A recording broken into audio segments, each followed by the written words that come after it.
Let's dive into the Lok Sabha elections. As per the constitution, the upper limit to the size or the strength of the Lok Sabha is 552 seats.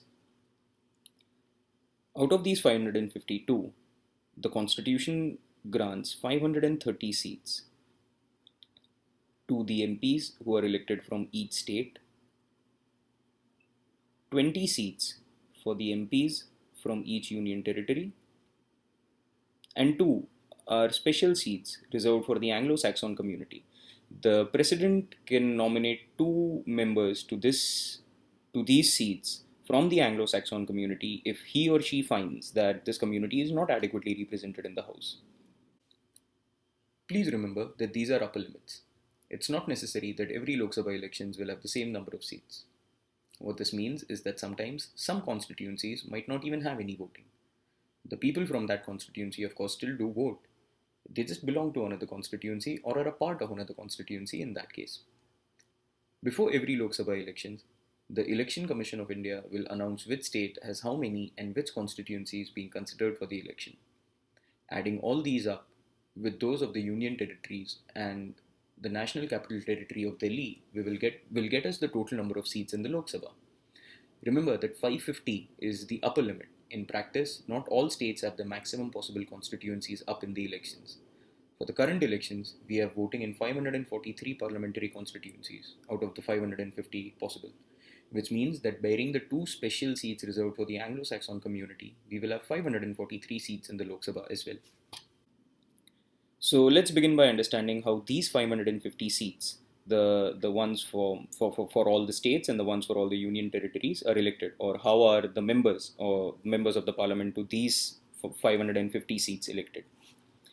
To understand that, let's first understand that the constitution divides every state in the country into different number of constituencies depending on the population of the state. So every state will have a different number of constituencies, largely determined by its population. This number, the number of constituencies in every state, is determined in such a way that the ratio of this number of constituencies in the state to the population of the state is pretty much the same for every state in the entire country.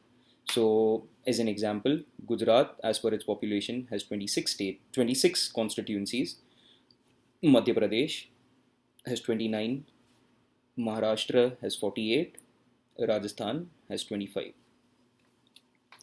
The exception to this rule are states that have a population of less than 6 million or 60 lakhs. The union territories each have a single constituency except Delhi, which has 7. So all these constituencies that you see for all the states and the union territories combined make up 550 seats out of the 552 in the Lok Sabha. So what we've seen so far is that every state and union territory is divided into parliamentary constituencies. Each such parliamentary constituency corresponds to one seat in the Lok Sabha. The party that has won the elections in the most number of constituencies, thereby capturing the most number of seats in the Lok Sabha, is declared as the ruling party of the Lok Sabha, and they decide the appointment of the Prime Minister as well. In practice though, no party is able to capture a majority of the seats in the Lok Sabha, and coalitions and alliances are formed to overcome this. Let's try to understand all this with a simplified example. We have the following political parties contesting the Lok Sabha elections in India: A, B, C, and D. For the sake of simplicity, let's just assume that India is just these three states right now. Gujarat, Rajasthan, and Madhya Pradesh is all India is. Let's just consider that for the sake of this example. And also, let's assume that Gujarat is divided into two constituencies. Rajasthan is divided into three, and Madhya Pradesh is divided into four. So, the maximum possible strength of our Lok Sabha in this case can be 9. 2 for Gujarat, 3 for Rajasthan, and 4 for Madhya Pradesh. Party A has decided to contest the elections on all 9 seats, which means that it is going to be contesting the elections in all 3 states.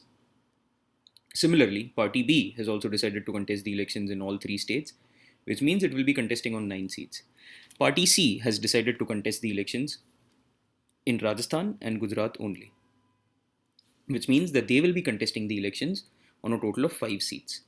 Party D is a regional party to Madhya Pradesh and has decided to contest the elections from only these 4 seats or these 4 constituencies.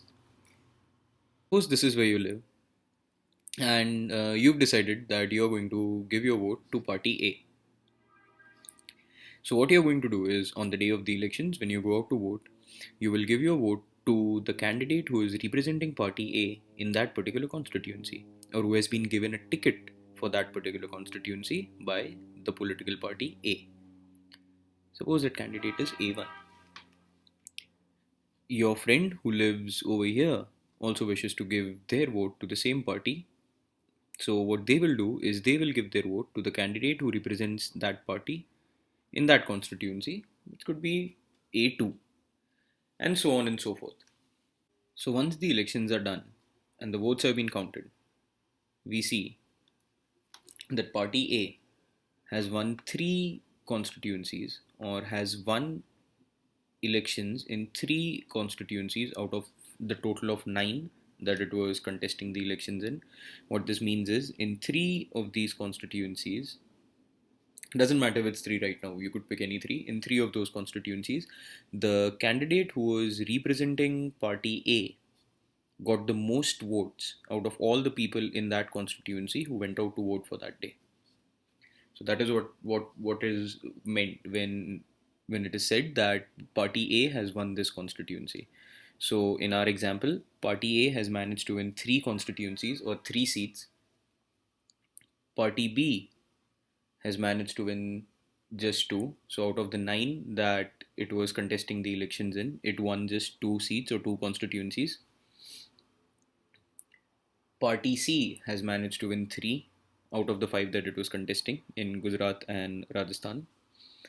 And finally, Party D has managed to win just 1 constituency out of the 4 that it was contesting in Madhya Pradesh. Now, what happens in this case? In this case, we see that out of the 9 seats, we would have needed a majority of 5 seats to declare either party a clear winner or consider them the ruling party in the Lok Sabha. But in this case, we see that there is no clear majority. A and C have the highest number of seats, but still they don't have the majority of seats to be able to be considered as the ruling party. In this case, what happens is called a coalition. Parties B and C will come together and form a coalition of whatever name they choose, and this coalition now has a combined 5 seats or the support of 5 MPs in the Lok Sabha. As a result, this coalition is now the ruling party in the Lok Sabha, and they have this coalition has considered to have won the elections. So let's take a small detour here and understand how all of this will also impact how the country's prime minister is chosen. These 5 members of the parliament or members of the Lok Sabha who are in the ruling party will either choose their leader as the prime minister or nominate their leader as a prime minister or nominate someone else as the prime minister. The president will then come in and appoint this entity as the prime minister, and that is how the prime minister will be chosen. An interesting point to note over here is that the prime minister need not even be a member of the Lok Sabha or the Rajya Sabha. If he is not, he must be made a member within 6 months of appointment. The incumbent prime minister, in fact, is not a member of the Lok Sabha, nor was he ever. After appointment as prime minister, he was nominated into the Rajya Sabha to fulfill this requirement. So let's summarize what we've seen so far. We know that the constitution has divided every state into different number of constituencies based on its population. A political party wishing to contest the elections has candidates representing it for all the constituencies that it wishes to contest the elections for. At the end, whichever political party has won the most constituencies or won the most seats in the Lok Sabha at a union level is considered to be the ruling party. Generally, no such party emerges as the clear winner, and it is generally a coalition of parties that is formed and is termed as the ruling party.